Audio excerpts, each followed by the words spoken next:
This is the water and sanitation. So today is the 1st July of 2021.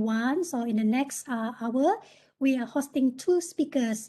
They are respectable in the work they do in SDG or the Sustainable Development Goal, specifically on the SDG 6, which is the water and sanitation. So my name is Faihana Ching. I'll be the host and also moderator for today's webinar.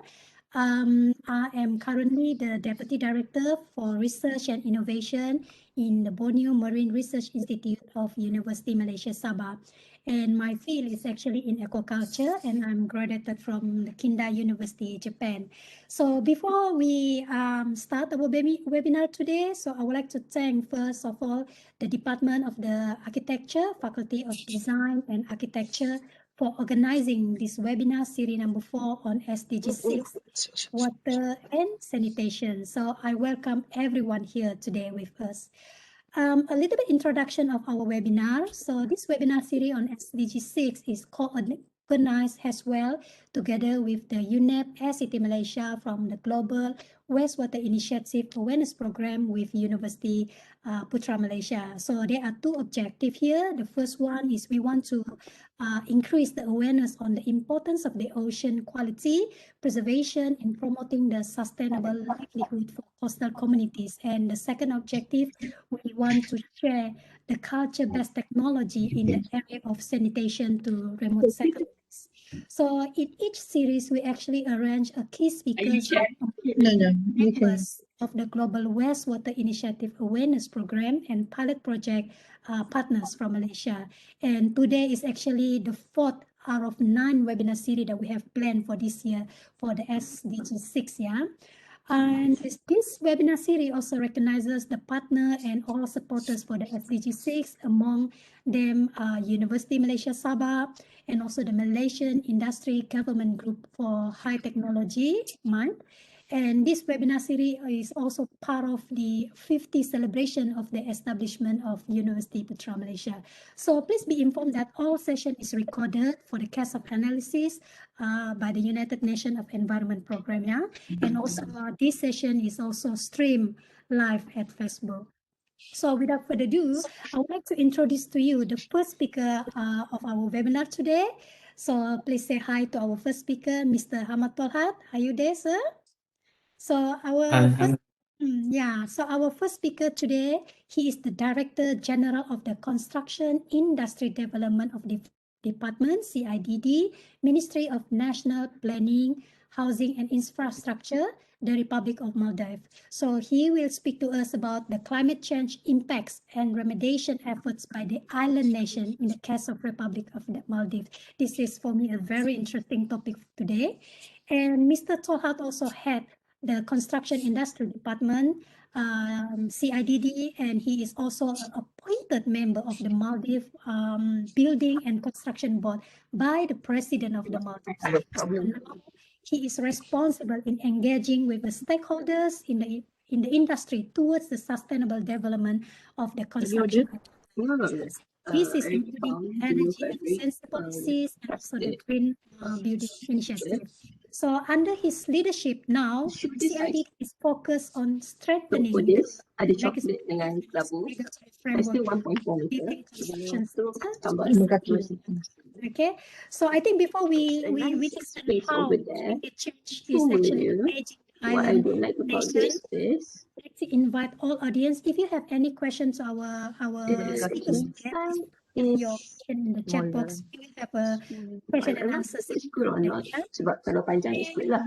I think the screen is yours, Mr. Tolhat, if you are ready. Yeah, I can ready to share my screen now. Thank you.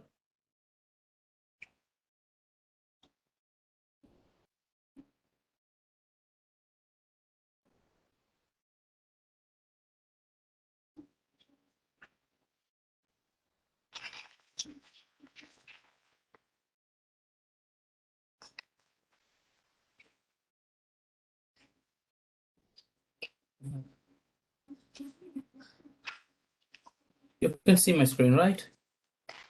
Yes, very clear, sir. Please. Okay.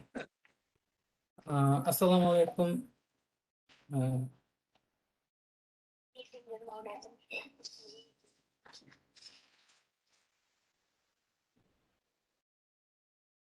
Assalamu alaikum, and very good day to all participants. And let me begin by thanking Senior Prof. Dr. Rahina Ibrahim for giving me this opportunity to present our case of Maldives. And it's a great pleasure to me to having met all of you. Dear participants, here I am today from the Republic of Maldives, a country so tiny that you may need a magnifying glass even to see us on the map. But today, of course, Google Maps will help you to find us. Out of our 1,190 islands scattered across Indian Ocean, only about 200 islands are inhabited, and other approximately 100 islands are developed as tourist resorts. It is the world's one of the lowest situated countries, where 80% of its land is just above 1 meter above water level. And more than 70% of our important infrastructures are situated, and 42% of population lives within 1 meter of coastline. If you see anything higher than 2.5 meter, it's a man-made structure or a pile of rubbish from the Maldives. We are also one of the nations whose very existence is threatened by climate change and related issues.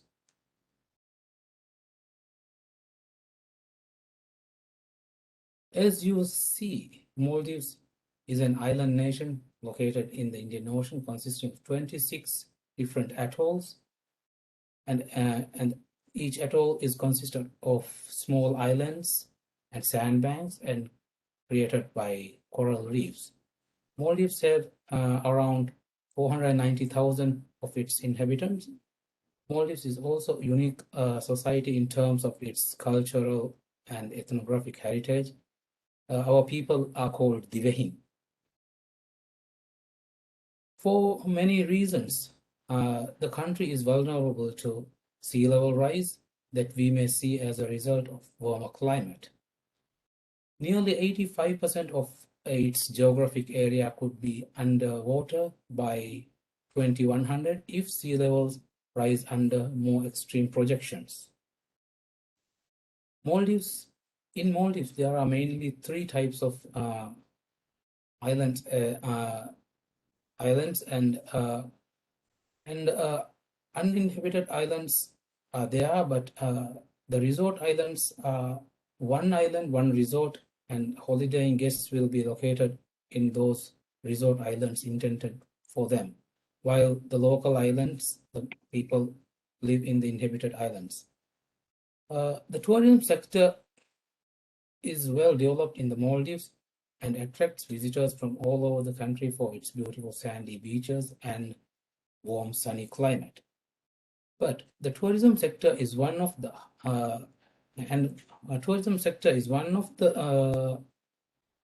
highest source of income to the Maldives. It contributes around 27% of country's GDP. However, beach erosion and has a great impact on resorts as well. Already, about 45% of tourist resorts have reported varying degrees of beach erosion, affecting the sun, sea, and sand tourism. That's our product.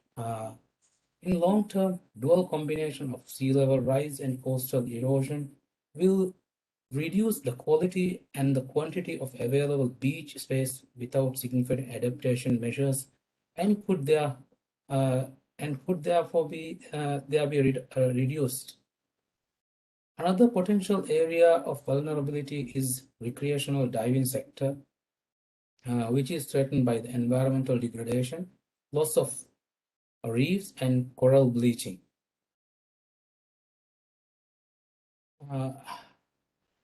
More than 97% of inhabitants inhabited islands in the Maldives reported beach erosion, and around 60% reported severe beach erosion recently. It is important to know how to reduce risk against erosion so that people will be less exposed to hazards in this changed climate. Climate adaptation and disaster risk management is therefore crucial subject to educate people of the Maldives, and it's already been integrated in our curriculums. In the future, disasters are expected to increase because of climate change. The global mean temperature is rising, and higher temperature leads to more natural hazardous events. Dear participants, as a country with one of the most delicate environments and extreme fragile marine ecosystem in the world, we have numerous issues. If we start listing, would be very long, that we would be making the list even tomorrow. So abridged, Maldives' current development challenges stems from climate change, disaster resilient, and environmental sustainability. As we are vulnerable to rising surface temperature, coastal erosion, and sea level rise, in absence of proper waste management system. Maldives also lacks extremely in natural resources, and we rely on heavily imported goods. Tourism, fisheries, and construction sector are where people are most employed. Unsustainable practices from these sectors could deplete our natural resources. Protecting our environment is therefore crucial for our survival, and we are strongly committed to strengthen and maintain this sustainable environment through education and by all other means possible. Furthermore, in the Maldives, increased number of extreme weather patterns, such as extensive precipitation and storms. Global mean sea level rise is estimated to range from 0.44 to 0.74 meters by the end of 21st century. But in some studies published recently have highlighted potential significant rise. In the Maldives, floods due to rain are most frequent natural event than before. Further climate projections indicate extreme flooding events are likely to become more frequent in the future with changing climate. The return period of daily rainfall for the northern region is expected to change. Projection also shows southern atolls are more likely to face severe drought compared to northern atolls in the Maldives. While climate change impacts on rainfall will have significant effects on the island's ability to maintain rainwater and also have experienced groundwater contamination in many islands. Now, under the water and storage projects, desalination plants are installed in supplying reliable and safer water to the island communities, and storage systems with stormwater drainage will be established in flood-prone areas. Ongoing, there are around 54 projects and 64 projects contracted, and in the tendering stage we have 20 projects. In Maldives, erosion is a natural process with two different monsoons change. This causes the increased movement of material sand around the different islands of the Maldives. From December to the beginning of May, Maldives experience a dry northern monsoon and sunny, calm weather. In the mid-May, the monsoon shifts and weather gets windy, stormy with southwest monsoon that runs to November. Although erosion is a natural process, its impacts may worsen due to climate change and climate change hazards. Erosion can also be caused by human activities due to alteration of coastal environment like harbor construction and land reclamation.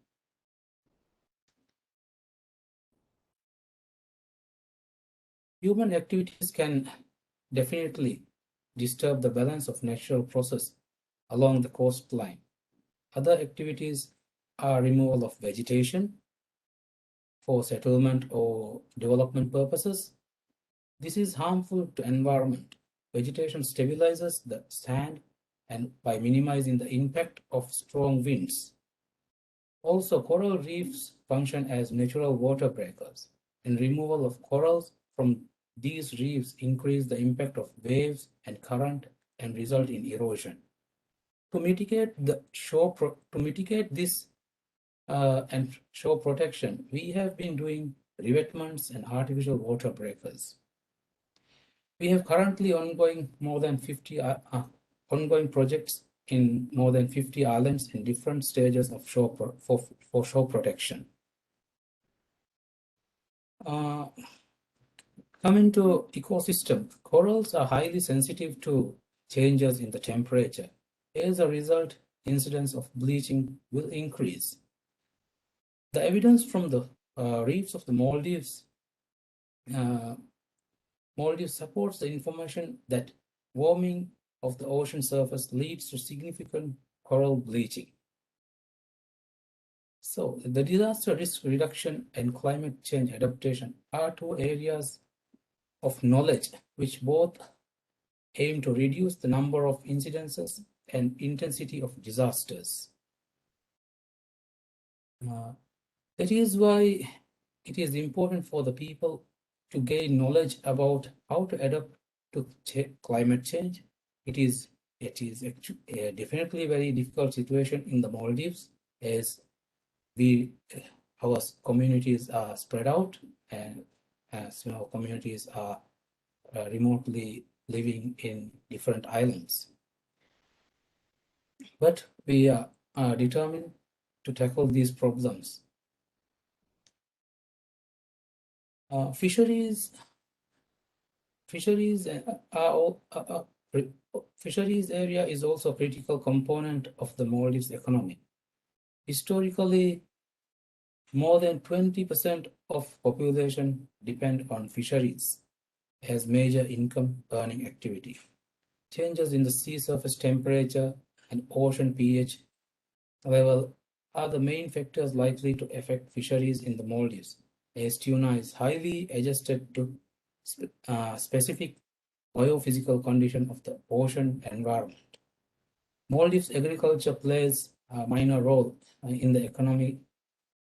The sector, including fisheries, contribute around 5% of GDP. Maldives is determined to become carbon neutral by 2030, and one of the objectives is to promote renewable energy. Although we are not even close to what we require yet, we have managed to harness renewable energy and will also be introducing energy efficiency guideline very soon. And many other projects are underway. We have CFC has been completely eradicated, and we have phased out HCFC in 2020 as the first developing country to phase out HCFC. Currently, Climate Emergency Act is being discussed in the Parliament, and we hope to have enacted this bill by the end of 2021. Maldives will be among one of the few countries to have a legislation for climate change issues. We are also working towards elimination of single-use plastic in the near future. In addition to this, there are many projects currently underway. I'll just give a very short brief of the projects we are currently going through. Is strengthening low carbon energy island strategies. Under this, we have 6 sub projects within that, we have energy efficiency guideline already developed, and energy efficiency labeling program is also developed. And professionals trained to energy efficiency building guideline, it's also, we have already trained professionals. So, and the other project is capacity building. And the next project in the capacity building also, we have 6 different sub-projects. And next project we are having is Green Climate Fund project. Under that, we have Climate Resilient Safer Island Maldives project and Readiness Green Climate Fund Readiness project. And Italy bilateral assistance program, under that mainly focused on meteorological services and services. So these are few projects currently under the climate change we are currently going through. So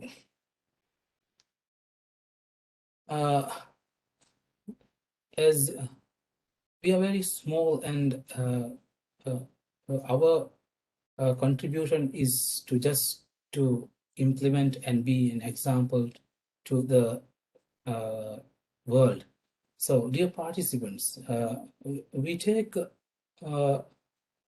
as a top place in tourists' travel wish list as holiday destination. But we do not want to be in that place simply because the travelers see us as a place they might want to visit before we disappear.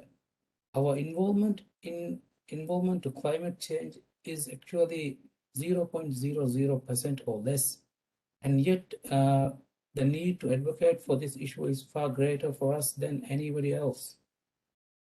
From Maldives, we are optimistic and determined to do what we can do to ensure it do not happen. We do not want to be mentioned in our history books as a place that existed. With all other potential vulnerable countries, we need global support to join our hands. Thank you. Thank you very much to Mr. Tolhat. So I think all of us here, together with the audience, we all want to visit Maldives before it disappears.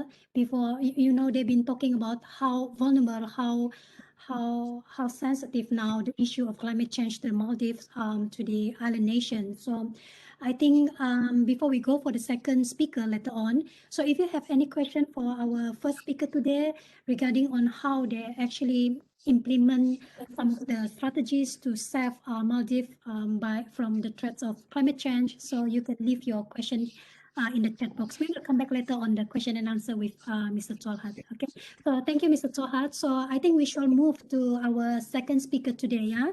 So our second speaker today, please welcome Associate Professor, Technologist Dr. Ejra Saleh. She's from University Malaysia Sabah, and for today, she will talk on the change adaptation on the coastal communities at the Coral Triangle Initiative. So a little bit introduction of our second speaker today.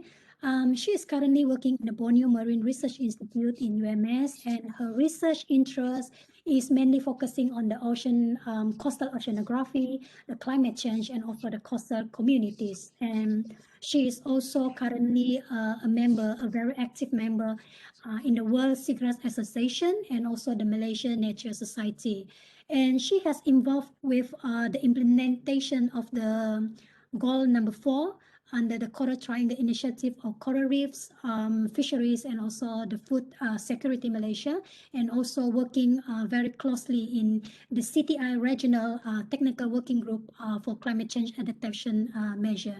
And she has been sharing a lot of experiences on how to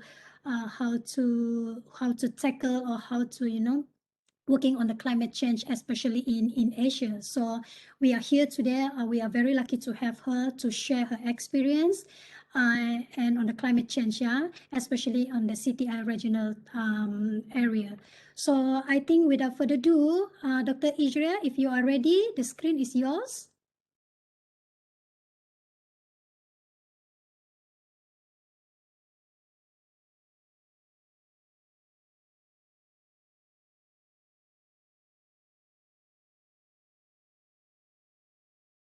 Dr. Isra, are you there?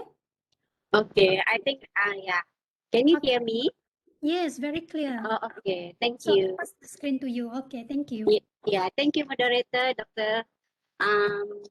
Faihana. Thank you, organizer, and welcome everyone. Today, I'm going to share our work in Coral Triangle area entitled Climate Change Adaptation of Coastal Community at Coral Triangle, Malaysia.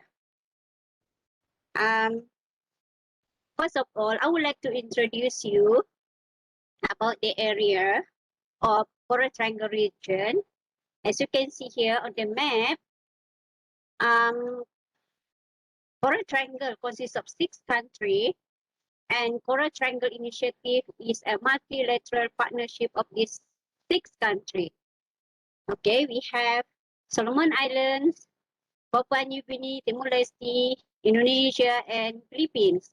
And of course, Malaysia. And you can see on the map, we have only tiny portion of the Coral Triangle region. And why we have this? Why this area is important? Because known to be the most diversity marine life in the world, and of course the ecosystem. Okay, so there's a little bit of the Coral Triangle, and today I'm going to talk small part of the Malaysian Coral Triangle as a case study known as Tun Mustafa Park. Yeah, so the map, you look at the map there, the green box, sorry, not green, the blue box is the CTI area, and on the top of the Sabah, Malaysia, is the location of Tun Mustafa Park. Okay, so this is our actually marine protected area gazetted in 2016, just 4 years ago, and the second largest marine protected in Malaysia. If you look at the map, we can see there are a lot of islands inside this marine protected area, at least 50 islands, and a share of 3 districts, Kudat, Pitas, and Kota Marudu. So when talking about community, this marine protected area is special. It's a multi-purpose protected area where the community are living inside the park. And what they are doing, they are fishermen, and they are also culturing, especially sea cucumber. As you can see on the photo, on the top there is the picture of the coastal community on the island, and also some in the coastal area. Okay, a study been done on climate change impact to this community on the red dot on the map. Some of the location located on the island, and also another part along the coastline. Okay. Threats of coastal community and marine ecosystem in Tun Mustafa Parks. There are 2 main threats. First, from human. Second, related with climate change. For human, this area are known to be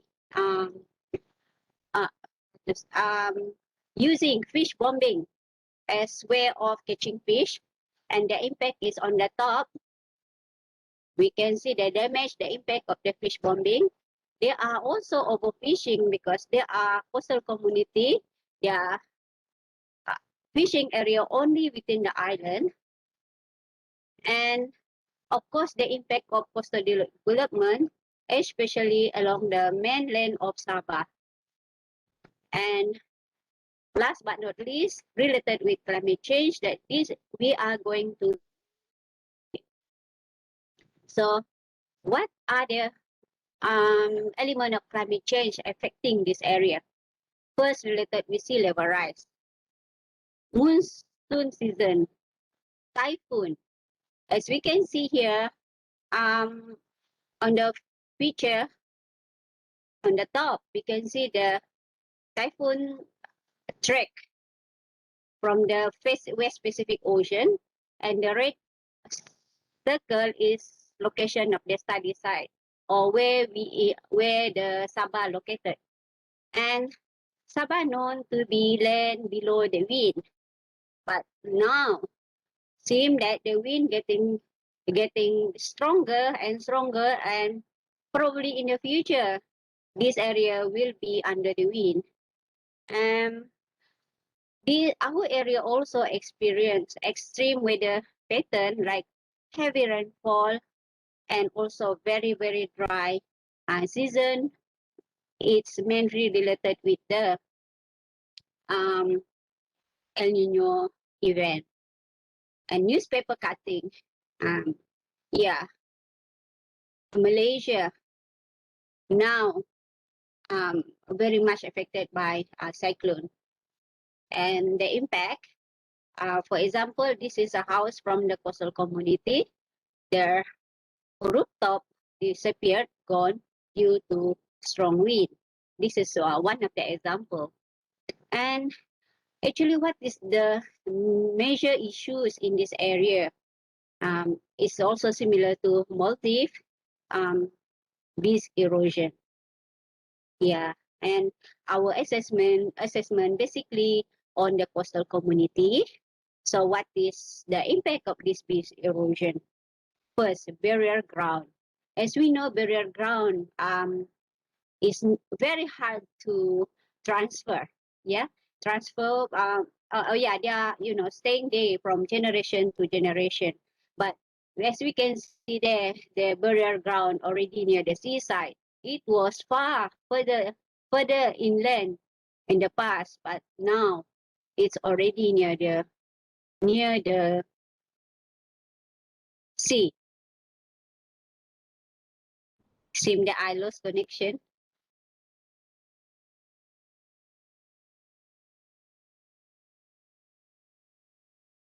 Okay. Okay. I hope I get back my connection. So the second one related with the well. This is the one of the well in the island of Malawali, one of the island in the park. There are two ways why this well abandoned. First, because of no more water, or seawater intruded to their to this area. And second, the community left the island. In the beginning, or I think in 70s or 80s, community leaving the island because of fresh water. They are looking for fresh water. No more spring water on the island. But lately, since in 90s and towards current situation, the community migrate to different place because of the infrastructure. They want school, they want electricity. Next, related with aquaculture, beach erosion affecting the aquaculture. Here is the coconut trees. It's common in the island. Okay, so study being done by the team of UMS and WWF for climate change vulnerability in Tun Masapa Parks. This is to find out which area is the most high vulnerable around the islands and also along the shoreline. So the northern part of Tun Mustafa Park among the most vulnerable area, and also some of the small islands. And in the mainland area, we have one here. This is in Bakbak area in Kudat district. Detail about this report, we can access in this reference. So basically, this is what I presented today to share some of the findings. So yeah, how the community adapt in that situation. So as we can see here on the picture, traditional shoreline protection. This is not sustainable. This is temporary, but due to strong wave, high tides, strong wind, the beautiful high house on the beach were affected by seawater. Seawater can reach up to their living room. Okay, this house was about 10 meters in the past, but now already on the beach. And another modification, you know, part of their activities is aquaculture, and also agriculture. So one way to protect their plant or vegetation by covering with whatever material they have on the island. Here they covered with their zinc. This is their, I think, vegetables. Sometimes they covered like this, their well and other vegetation as well to protect from the seawater and also sand from the beach. So another adaptation, this is a intervention from the government, especially in their town area of Kudat and also Pitas. They develop shoreline protection. We have a number of shoreline protection in the area. Here we have rock revetment.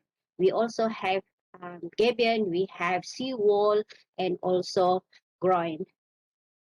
Okay, and another option or adaptation done by the community on the island is to migrate further inland if their island is big enough for them to squeeze back. So as you can see here, this is actually village. Because of the strong wave and wind, they are unable to stay in this village anymore. They left only the toilet and the materials of the house. They take off and transfer further inland. And some of them, they move to the mainland of Sabah, not only because of the climate change impact, but also need support in terms of education on also other facilities like electricity. Okay, what we have done from the university to support this community. First, community engagement and involvement. So our team from Coral Triangle try to communicate with these people, with this community. Okay, we work as a group. We interviewed them. What is their problem? What is the impact of climate change, and what they want? What their expect from their university and also from the government. And we try to involve different type of community level, from young to the old generation. So this is community service. As university, we try to involve students in many ways to support climate change team. So here we have awareness program. We done with the community, one of the community in Kudat. They are introducing, they are explaining what climate change, and we also give some information. The current situation is climate change and how will be impact their livelihood and their daily life in the future. And kids, of course, kids will enjoy joining with the program that related with marine ecosystem, and we adjust the program to highlight climate change. 3, training. There's sometimes we invite the youth and children to come to the university to involve our program, and we try to introduce them what we have in the institute and how we communicate with the student, what equipment we have, and how we communicate with them. So this is among features that are done in the past. Number 4, community-based seagrass monitoring. As we know, seagrass is one of the ecosystem very much related with climate change. Seagrass also part of the habitat that sustain their livelihood. So we work together with them in the field, introduce them the importance of seagrass, involve them in the monitoring, and what is the importance for them to understand this ecosystem. So yeah, towards the conclusion, I would like to highlight here that the coastal community in Tun Mustafa Park are vulnerable to climate change, especially during the peak of monsoon in Malaysia in general, or particularly in Tun Mustafa Park. We are affected by the monsoon, and the strongest occurred during end of the year, and extreme events. We have typhoon. We have we experience the impact of typhoon in the past, loss of life, loss of habitat, and of course loss of displaced people. So we explain to the community how extreme is this event. Normally they only can think when they experience it. Yeah. So what is the impact? As we can see, the beaches are disappeared. Agriculture activities affected. Mariculture activities, their sea cucumber disappeared. They cannot go to the field, to the sea to catch fish. They cannot sell their product, their fish. So everything affected. And adaptation, they try to adapt. They cannot go anywhere. They only know their place. So only option they have is adaptation. They migrate further inland, but nowadays getting harder because the inland belongs to someone else. It's not as same as before. They have the seaside to build houses, but due to their experience, the strong wind, impact of high tide, and strong wave, they are unable to stay anymore. They are unable to sustain their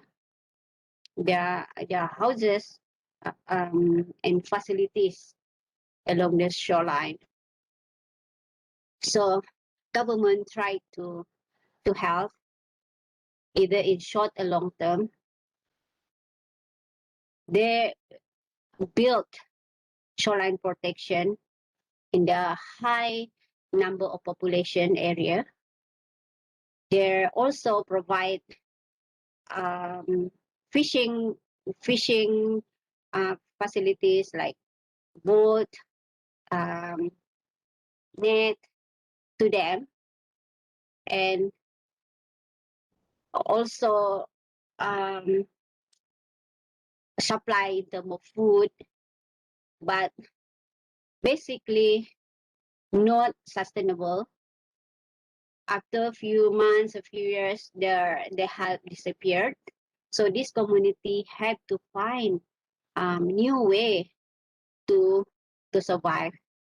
So the support need to be improved to sustain livelihood and of course increase resilience to climate change. And as a university, we are keep collecting data. We communicate with the community so that we get more information from their side, and we try to translate into policy and discuss with the local government what we can do and how to manage the marine protected area so that the community survive. Even some of the area are protected or limited their movement, their activities, but there must be some way to sustain them, like give them job opportunity and also alternative livelihood for them to stay in the island. So thank you, Dr. Faihana. Now I would like to thank to these people, the community, they involved directly. This is a recent one. I have actually a lot more people helping me on the field, but this is the current student and community that work with us in the field. So thank you again, organizer, to this opportunity to share what we have here, and also back to the moderator. Thank you very much. Yeah, thank you very much to Dr. Ezra. So congratulations, Dr. Ezra. I think you and your team been working hard together with the community, especially in the local community in the area of Tun Mustafa Pa. So you actually, you try to educate the communities on the impacts or the importance of the climate change for them in the coastal communities. So I think now we will move to the question and answer session. So maybe we will start with the first speaker, yeah? Mr. Tolhat, are you there, yeah? Are you ready for the question and answer session? Okay, I will read. I saw here there are 3 questions for you. So the first one, could you describe the proposed floating homes that UNEP have highlighted? What do you think of this? Yeah, there was an idea before also during the presidency of Mohammad Nasheed. That was during 2008 when he came to power or as a president. There was he had the idea of having floating homes in the Maldives, and currently he's not the president of the Maldives, but he's the speaker of the Majlis. And he's the president of the ruling party, and with the Dutch docklands, they have worked out for a concept of floating city, actually, not homes. It's a city. So the work is, I believe, in the progress, but yet we haven't received the projects as that project as implementing agencies. So currently, I believe that's been worked out as conceptual design, and eventually it will come to the government projects. Thank you, Mr. Tohat. So we shall move to the second question here. So does climate change influence the people's migration decision in Maldives? Yeah, of course. Some people who lived very near to coastal area, they are forced to move from their homes. Some, apart from our tourist water bungalows or water villas, our local people, when their home becomes a water villa, they cannot live there. Not like luxury resorts. It's a very different story up there. So once the beach erosion and climate change is very severe in some areas, they migrate to some places, some inter atoll they migrate, but most of the people, they migrate to main city, Male, the capital city. And 1/3 of our population stays in Male. So definitely people migrate due to beach erosion and due to their effects of flooding. And we have had very severe floods this year even. Hope I answer the question. Yeah, I think the next question is also related to the second question just now. The So migration of people, yeah. yeah. The Yeah. second one was on the migration. Now the next question, yeah, the concern is, will the people in the Maldives will be relocated? What is the biggest fear among the island nation? Yeah. There was this discussion to relocate Maldivian, the total population. This was talked in different parts of the world, as we fear of disappearance in next 100 years or 80 years. But we hope to live here as Maldivians. We prefer our communities to sustain here.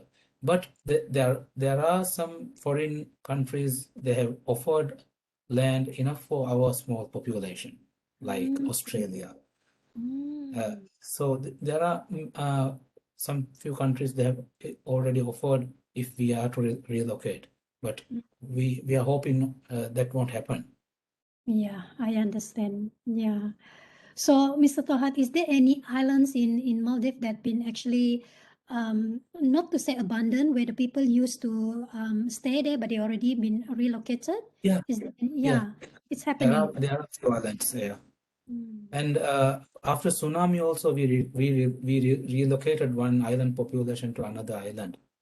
After we have elevated the island land elevation and with landfill, and then we planned this island to relocate those people affected by the tsunami. Tsunami is actually the alarming point for the local communities here in the Maldives. They realized from that Boxing Day of 2004 that tsunamis and other related. After tsunami effects, our monsoon seasons are also keep shifting. It's not regular like before. Yeah, we've been affected. Yeah. Yeah, it's so sad to know about this, but yeah, this is actually a good thing to tell the world that the climate change is really real, right, Mr. Tolhat? Yeah, it's really, and in fact, we have, for our marine ecosystem to survive, we've got 2 biosphere reserves, one in Ba Atoll, and that is in the middle of the Maldives, and one in south near Addu Atoll. So we have biospheres, so that marine ecosystem we can sustain. So we've been doing work with international agencies and organizations to make Maldives sustain our environment.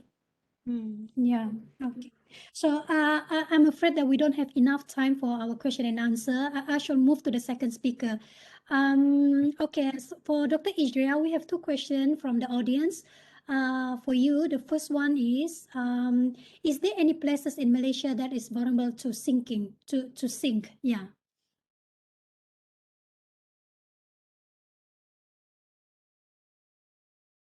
Dr. EJ, you are mute now. Can you unmute?